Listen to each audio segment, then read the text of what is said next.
सो आज हम पढ़ेंगे pre एक्लम्शिया।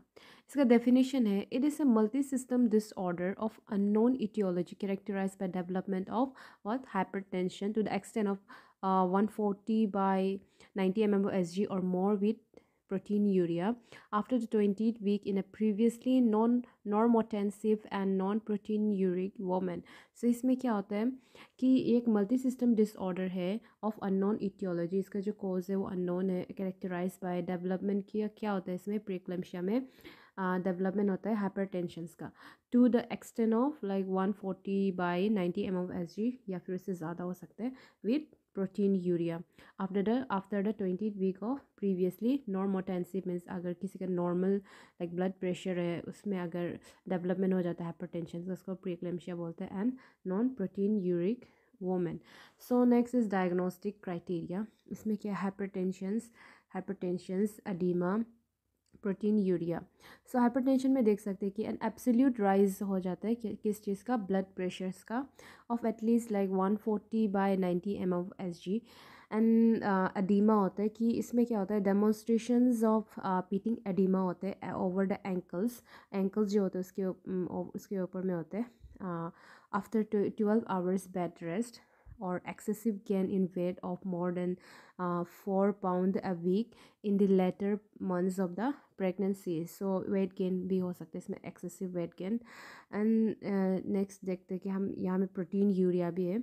so presence of total protein in 24 hours urine, जो 24 hours यूरिन्स होते हैं उसमें क्या होता है प्रेजेंट होता है टोटल प्रोटीन का। so इसमें क्या होता है 24 hours of urine of 0.3 gram or more। so next हम देखेंगे clinical types. Next clinical types में क्या है, क्लिनिकल टाइप्स में हम देख सकते हैं कि क्लिनिकल टाइप्स में 2 टाइप्स है, non severe and severe. Non severe में क्या होता है, नॉन सेवियर में होता है this includes cases of sustain rise of blood pressure. इसमें ब्लड प्रेशर सस्टेन राइज हो जाता है of more than 140/mmHg but less than 160 mmHg। जो सिस्टोलिक होता है वो 160 mmHg से कम होता है, और जो 110 mmHg है वो डायस्टोलिक है without significant proteinuria. So ये नॉन सेवियर टाइप है, क्लिनिकल टाइप्स है प्रीक्लेम्शिया के। और next is severe types, clinical types. इसमें क्या होता है, persistent systolic blood pressures above और इक्वल टू 160 mmHg और डायस्टोलिक प्रेशर अबव 110 mmHg। इसमें जो सिस्टोलिक है वो अबव या इक्वल टू 160/mmHg होता है, जो डायस्टोलिक प्रेशर होता है अबव 110 mmHg चला जाता है सेवियर में।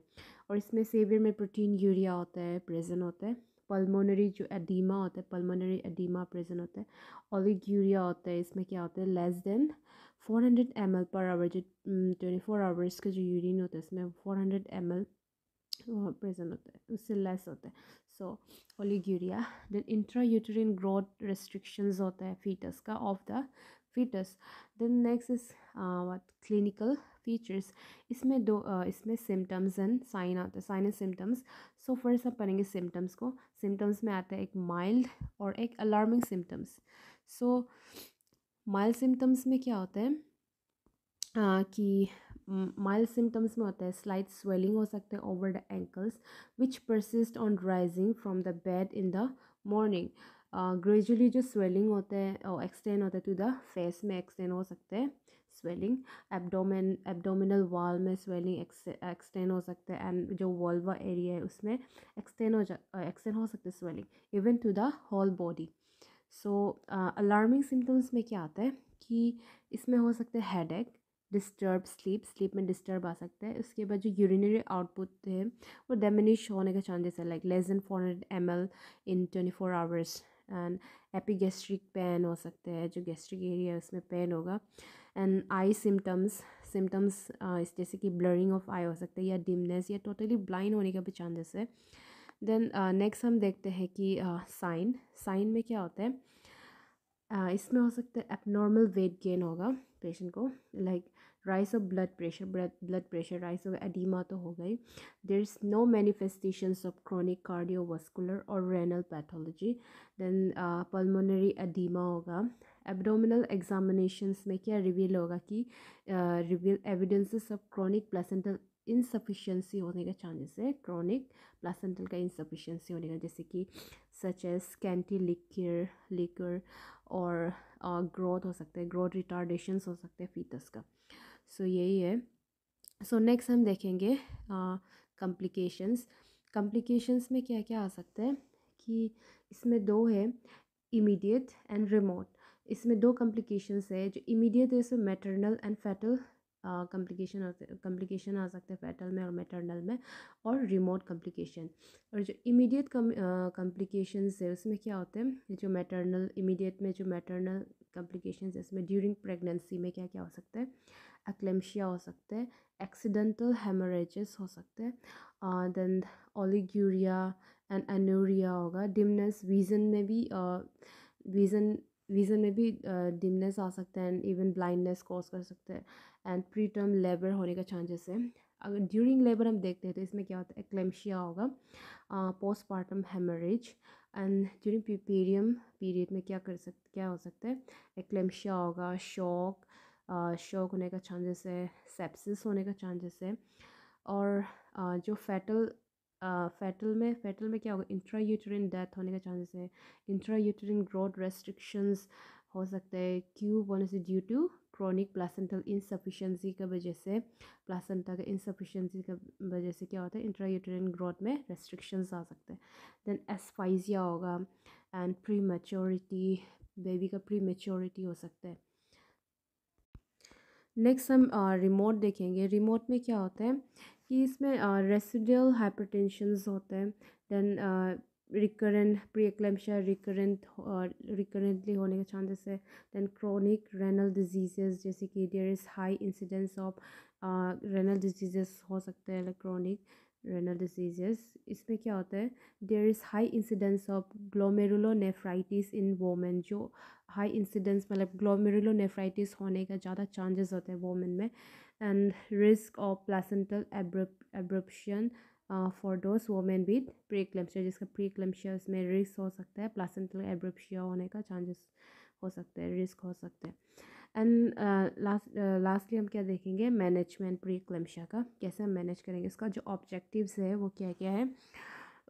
First one is to stabilize hypertensions and to prevent its progressions to severe pre-eclampsia. इसमें क्या बोला, फर्स्टली हमारा ऑब्जेक्टिव्स क्या होते हैं कि हम लोग जो भी हाइपरटेंशंस है उसको स्टेबलाइज करेंगे और प्रिवेंट करेंगे. प्रिवेंट इट्स प्रोग्रेशन मतलब जो हाइपरटेंशंस है उसको प्रोग्रेशंस को हम प्रिवेंट करेंगे to severe preeclampsia. And next is to prevent the जो भी कॉम्प्लिकेशंस देखा है हमने उसको हम क्या करेंगे, प्रिवेंट करेंगे. टू प्रिवेंट एक्लेम्शिया को प्रिवेंट करेंगे. Delivery of a healthy baby in a optimal time. Restorations करेंगे of the health of the mother in puerperium. So